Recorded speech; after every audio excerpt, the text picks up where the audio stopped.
that we're, opening up Pandora's box. That's why that's important. And I think the likelihood of that can be assessed, and it's way past 10% also. So that's how I look at these events. And so we're talking, I believe, and my thought is that along with the fact that these are the very people that are linked at the hip with a nefarious agenda of the powers that be, then we probably got ourselves a cooking time bomb here. And the likelihood is way past 10%. And since that can kill people, we're in a lot of trouble. Now, that's how I look at it. Okay. Well, also, the fact is that if there is tons of oil, and I was also told by my whistleblower that they have no intention of capping that well, that they consider it a working well, and that therefore they will siphon off the oil they're getting to use as in other words, it's a working well. It's doing what it's supposed to do on the side. They can siphon it off. And the other thing is that it's always a multi-pronged approach. You have a Cray computer, and you say, if I do this, then what is going to be the result of that action? And you get at least, you can get 10 or more other results that will come out of any given action. And what you do is you triangulate what it is, what action, what destructive action per se will, or positive action for that matter, will result in all the different agendas you might have in line, not just one. In other words, the possibility you can dot the I's and cross the T's on several things simultaneously. That's always going to be the objective. And that's a way of thinking that you learn in graduate school, for one thing. But it's something that is employed by the people that are doing the thinking behind the scenes. And I think that this is missed most of the time. Whenever I see any kind of analysis of anything, they always tend to look at something from a one-dimensional aspect. Oh, they're doing this to achieve this. But it's always more complex than that. And it has to be, because you got to think about it. If you have a Cray computer and you can figure all this out, why wouldn't you want, it's just like Tom Sawyer when he painted a fence. You want to get it done as efficiently as possible, right? So you want it to operate on simultaneously more than one level. So yes, I agree with you. This is going on. What you're saying is going on. But on top of it, you can also look at the situation as if war in Iran is one of the objectives. Now you would say, how does this relate to war in Iran? But there are link-ups there, because the price of oil could be affected. They could, plead that suddenly there is no oil, or the price could go up, or whatever. I'm not an oil person, so I don't know where, what the results of this kind of thing. But it's actually quite fascinating if they needed to cover their asses in that regard as well.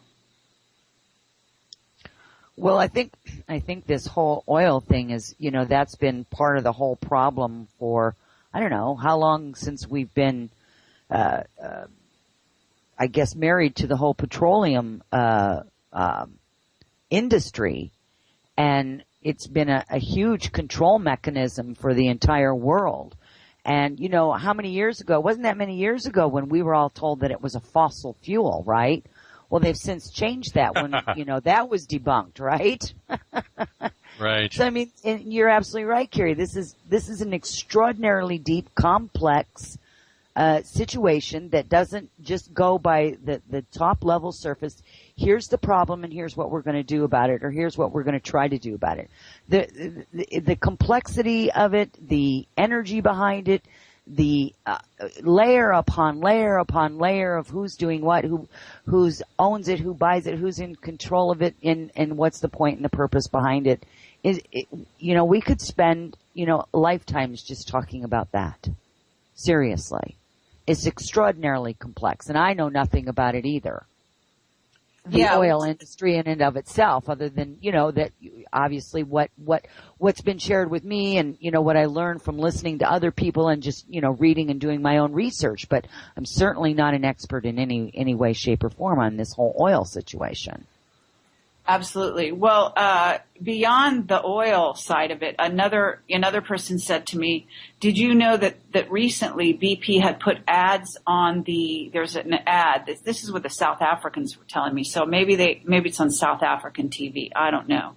They were talking about an ad that BP had recently run in which they show some woman or something being covered with oil. It sounds bizarre. I don't even know what was going on there, but they said the caption on the ad was, isn't it time that we investigated other sources of energy, something of that nature. And you're thinking to yourself, what's going on here? Why would BP, this oil company, start putting ads out there extolling the virtues of investigating other sources of energy, when in reality all that would do was undercut their profits.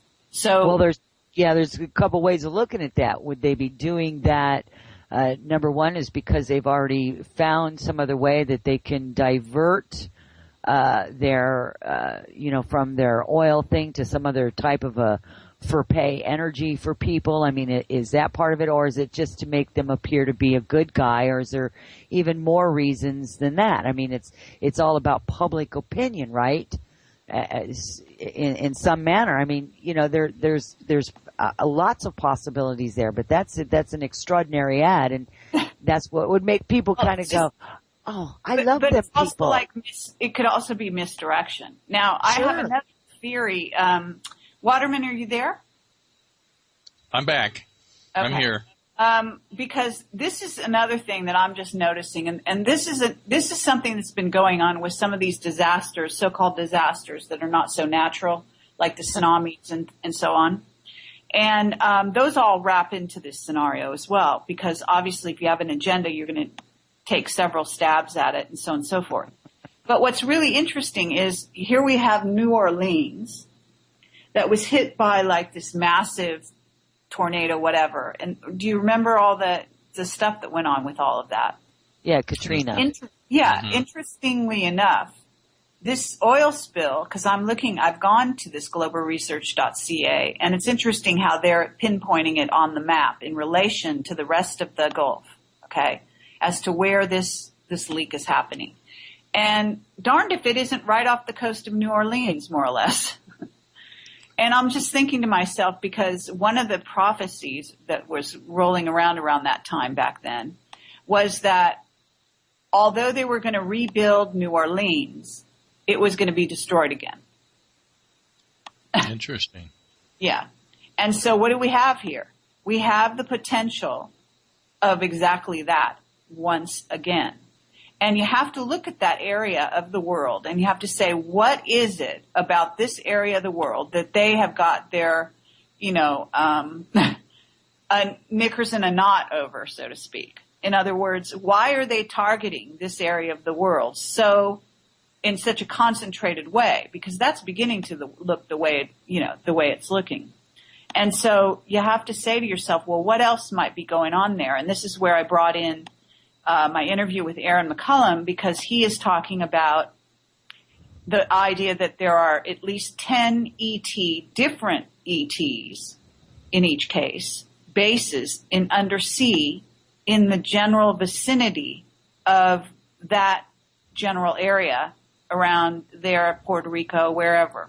So then you have to look at that situation. And then, of course, my intuitive take, which is also the rising of the seafloor to do with Atlantis and some ruins that they don't want people to know about.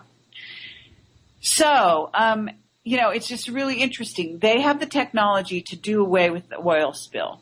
We have microbes that can eat away the oil and so on and so forth. So they can create the spill. They can send it towards the coast. They can make places uninhabitable. They can clear out the population so they can't see what's going on there. And then they can clear the oil areas because you can't even fly over the thing now. So think about it. What could they do under the ocean there that might interest them, but they don't want us to know about it?